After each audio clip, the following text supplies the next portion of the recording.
अस्सलाम वालेकुम व्यूवर्स, उम्मीद करती हूँ आप सब खैरियत से होंगे। जी तो व्यूवर्स, जैसा कि आप सबको मालूम है, आजकल तकरीबात के मौका पर औरतें अपने हुस्न को चार चांद लगाने के लिए नकली बालों का इस्तेमाल करती हैं, जिसे हम आम जुबान में विग कहते हैं। औरतों के अलावा आजकल ये फैशन मर्दों में भी बहुत ज्यादा आम हो चुका है। जी तो व्यूवर्स, आज मैं आपको नकली बालों के मुतालिक नबी पाक सल्लल्लाहु अलैहि वसल्लम की हदीस मुबारक सुनाऊंगी। हजरत आयशा से रिवायत है कि अंसार की एक लड़की ने शादी की, जिसके बाद किसी बीमारी में मुब्तला होने की वजह से उसके सर के सारे बाल गिर गए। उसके घर वालों ने चाहा कि उसके सर के बालों की जगह नकली बाल लगा दिए जाएं।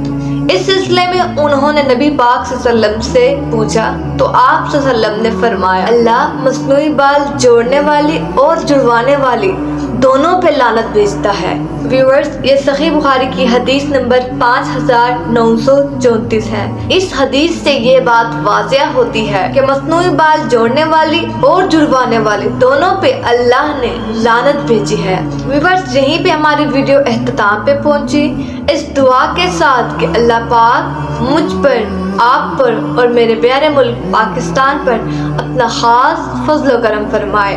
अल्लाह पाक इस रमज़ान के सदके हम सब के सगीरा और कबीरा गुनाहों को माफ़ फरमा दे। आमीन सुम आमीन।